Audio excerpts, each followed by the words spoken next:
Hello മക്കളെ, അപ്പോൾ എൻ്റെ കുട്ടികളുടെ എല്ലാവരുടെയും +2 പബ്ലിക് എക്സാമിൻ്റെ അതുപോലെ തന്നെ +1 ഇംപ്രൂവ്മെൻറ്റ് എക്സാമിൻ്റെ അതേപോലെ തന്നെ നിങ്ങൾക്ക് ഓൾറെഡി അറിയാം നിങ്ങളുടെ നീറ്റ് എക്സാമിൻ്റെ ഒക്കെ ഡേറ്റ് അല്ലേ, ഏകദേശം മെയ് 5 ആ ഒരു റേഞ്ചിലാണ് ഉണ്ടാവുന്നത്. അപ്പം ഇവിടെ നിങ്ങളിങ്ങനെ കുറേ കൺഫ്യൂഷൻസിലായിരിക്കും ഇരിക്കുന്നുണ്ടാവുക. ബസ് ഇംപ്രൂവ്മെൻറ്റ് എക്സാം എഴുതണോ? കാരണം അതേ സമയത്ത് തന്നെയാണ് +2 പബ്ലിക് എക്സാം നടക്കുന്നത്. അതേപോലെ തന്നെ നമ്മുടെ പ്രാക്ടിക്കൽ എക്സാം ഉണ്ട്. ഇനി നീറ്റ് അതുപോലെ JEE പോലത്തെ എക്സാംസ് എഴുതുന്നവരാണ്. ഈ ഒരു കാര്യത്തിൽ ഞങ്ങൾ ഇനിയിപ്പോൾ എക്സ്ട്രാ ആണല്ലേ നമ്മുടെ ഈ ഒരു ഇംപ്രൂവ്മെൻറ്റ് എക്സാം എന്ന് പറയുന്നത്, അത് എഴുതണോ എന്ന് പറയുന്നൊരു കാര്യം. പിന്നെ കഴിഞ്ഞ ദിവസങ്ങളിലായിട്ട് ഇപ്പം നമ്മുടെ കുട്ടികളോട് തന്നെ സംസാരിക്കുന്ന ഇടയിൽ നമ്മുടെ കുട്ടികളുടെ അടുത്ത് നിന്ന് കേട്ടൊരു കാര്യമാണ്, ഭയങ്കര സാറ്റിസ്ഫൈഡ് ആണ് ചില മക്കൾ അവർക്ക് കിട്ടിയിട്ടുള്ള മാർക്സിൽ. പക്ഷേ എന്താണ്, ടീച്ചേഴ്സിൻ്റെ സൈഡിൽ നിന്നായാലും പാരൻസിൻ്റെ സൈഡിൽ നിന്നൊക്കെ ആയാലും ചില സമയത്ത് പ്രഷർ ഉണ്ടാവാറുണ്ട് ഇമ്പ്രൂവ് ചെയ്യണം എന്ന് പറഞ്ഞിട്ട്. അപ്പം അതിന് ഞങ്ങൾ നിൽക്കണോ എന്ന് പറഞ്ഞിട്ടുള്ളൊരു കാര്യം.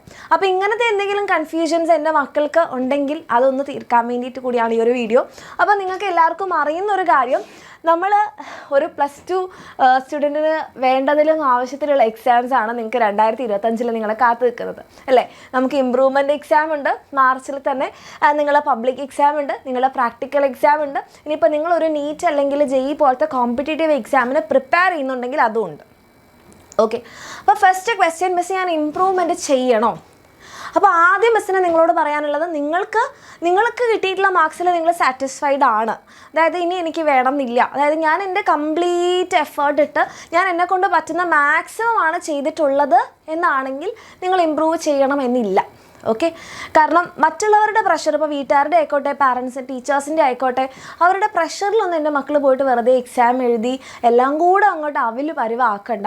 ഇപ്പോൾ പാരൻസിനെയൊക്കെ ആണെങ്കിൽ നിങ്ങൾ പറഞ്ഞ് മനസ്സിലാക്കുക, അച്ഛ അമ്മ എൻ്റെ മാക്സിമം ആണ് ഞാൻ ചെയ്തിട്ടുള്ളത്, അതിൻ്റെ മാക്സിമം ആണ് എനിക്ക് കിട്ടിയത് എന്നുള്ളത്. ഓക്കെ, അതല്ലാതെ നമ്മൾ മറ്റുള്ള കുട്ടികൾക്ക് ഇത്ര മാർക്സ് ഉണ്ട് അവരെ പോലെ വേണം അങ്ങനെയൊന്നും ചിന്തിക്കേണ്ട. നിങ്ങൾ സാറ്റിസ്ഫൈഡ് ആണെന്നുണ്ടെങ്കിൽ വെറുതെ ഇമ്പ്രൂവ്മെൻറ്റ് ചെയ്യണം എന്നില്ല ആരുടെ നിർബന്ധത്തിലും. ഓക്കെ, രണ്ടാമതൊരു കാര്യം, നിങ്ങൾ നല്ലപോലെ പഠിച്ചിട്ടുണ്ടായിരുന്നു, പക്ഷേ നിങ്ങൾക്ക് +1 എക്സാമിൻ്റെ സമയത്ത് എന്തെങ്കിലും ഹെൽത്ത് ഇഷ്യൂസ് കാരണമോ അല്ലെങ്കിൽ ചിലപ്പോൾ ടെൻഷനായി പോയിട്ടോ അല്ലേ, ചിലപ്പോൾ നമുക്ക് ക്വസ്റ്റ്യൻ പേപ്പർ കാണുന്ന സമയത്ത് നമ്മൾ ഫുള്ളി ബ്ലാങ്കായി നമുക്ക് എഴുതാൻ പറ്റാത്തത് കാരണം അങ്ങനെയൊക്കെ നിങ്ങൾക്ക് മാർക്ക് കുറഞ്ഞിട്ടുണ്ട്. അപ്പോൾ നിങ്ങൾക്ക് തോന്നുകയാണ് ഞാൻ പഠിച്ച അത്ര എനിക്ക് മാർക്സ് കിട്ടിയിട്ടില്ല, എനിക്ക് ഇമ്പ്രൂവ് ചെയ്ത് കഴിഞ്ഞാൽ എനിക്ക് ഇതിലും നല്ല മാർക്സ് എനിക്ക് ഉറപ്പായിട്ട് കിട്ടും എന്ന് നിങ്ങൾക്ക് തോന്നുകയാണെങ്കിൽ തീർച്ചയായിട്ടും നിങ്ങൾക്ക് എന്ത് ചെയ്യാം, ഇമ്പ്രൂവ് ചെയ്യാം. പക്ഷേ ഒരു ക്രൈറ്റീരിയ, നിങ്ങൾ നീറ്റ് അല്ലെങ്കിൽ JEE പോലത്തെ എക്സാമിന് സീരിയസ് ആയിട്ട് പ്രിപ്പയർ ചെയ്യുന്നില്ലെങ്കിൽ, നിങ്ങൾ നീറ്റ് അല്ലെങ്കിൽ JEE പോലത്തെ ഒരു എക്സാം കോമ്പറ്റേറ്റീവ് എക്സാം നിങ്ങൾ സീരിയസ് ആയിട്ട് നോക്കുന്നുണ്ടെങ്കിൽ നിങ്ങൾ ഈ മാർക്സിൻ്റെ പിന്നാലെ ഓടേണ്ട ഒരു ആവശ്യമില്ല. ഇത് നിങ്ങളുടെ ലിസ്റ്റിലില്ല. നിങ്ങൾ വേറെ ഇപ്പം +1 +2 ഒക്കെ കഴിഞ്ഞ് നിങ്ങളൊന്നെങ്കിൽ BScയോ അല്ലെങ്കിൽ BEയോ അങ്ങനെ എന്തെങ്കിലുമൊക്കെ എടുത്ത് അല്ലാത്ത രീതിയിൽ, അതായത് ഡോക്ടർ, എഞ്ചിനീയറിങ് അങ്ങനത്തെ കോമ്പറ്റേറ്റീവ് എക്സാമിൻ്റെ ഫീൽഡിലല്ല നിങ്ങൾ വരാൻ ഉദ്ദേശിക്കുന്നത് എന്നാണെങ്കിൽ നിങ്ങൾക്ക് എന്ത് ചെയ്യാം, തീർച്ചയായിട്ടും ഇമ്പ്രൂവ് ചെയ്യാം. പക്ഷേ നിങ്ങൾ ഇത് സീരിയസ് ആയിട്ട് നോക്കുന്നുണ്ടെങ്കിൽ നിങ്ങൾക്ക് മാർക്സിൻ്റെ ആവശ്യമല്ല അവിടെ ഉള്ളത്. അവിടെ നിങ്ങളുടെ ആവശ്യം നിങ്ങൾ ഈ എക്സാംസിന് ഏറ്റവും നല്ലതായിട്ട് കോൺസെപ്റ്റ് പഠിച്ച് നിങ്ങൾ റാങ്ക് വാങ്ങിക്കുക എന്നുള്ളതാണ്.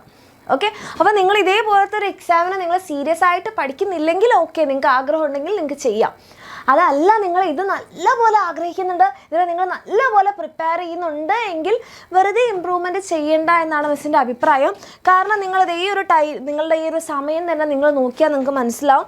എപ്പോഴാണ്, മാർച്ച് 3-നാണ് നമ്മളുടെ എക്സാം തുടങ്ങുന്നത് അല്ലേ. അപ്പോൾ നിങ്ങളുടെ ടൈം ടേബിൾ നിങ്ങൾ നോക്കിക്കഴിഞ്ഞാൽ മാർച്ച് 3-ന് നിങ്ങളുടെ എക്സാം തുടങ്ങിയിട്ട് നിങ്ങൾ ഇമ്പ്രൂവ്മെൻ്റ് ഒന്നും ചെയ്യുന്നില്ലെങ്കിൽ എപ്പോൾ 19-ാം തീയതിയോടുകൂടി നിങ്ങളുടെ +2 പബ്ലിക് എക്സാം കഴിയും അല്ലേ. നിങ്ങൾ ഇമ്പ്രൂവ്മെൻ്റ് ഒന്നും ചെയ്യുന്നില്ലെങ്കിൽ ഈ ഒരു 19-ഓടുകൂടി നിങ്ങളുടെ എക്സാം കഴിയും, +2 പബ്ലിക് എക്സാം. അപ്പോൾ നിങ്ങളൊരു നീറ്റ് അല്ലെങ്കിൽ JEE പോലത്തെ എക്സാം നിങ്ങൾ സീരിയസ് ആയിട്ട് പ്രിപ്പയർ ചെയ്യുകയാണെങ്കിൽ ബാക്കിയുള്ള ദിവസങ്ങൾ നിങ്ങൾക്ക് എന്ത് ചെയ്യാം, നമ്മുടെ കയ്യിൽ ഇനി ഒരു ഏപ്രിൽ കൂടിയല്ലേ ഉള്ളൂ. ഇത്രയും ദിവസങ്ങൾ നിങ്ങൾക്ക് നിങ്ങളുടെ കോമ്പറ്റേറ്റീവ് എക്സാമിന് വേണ്ടി പ്രിപ്പയർ ചെയ്തൂടെ?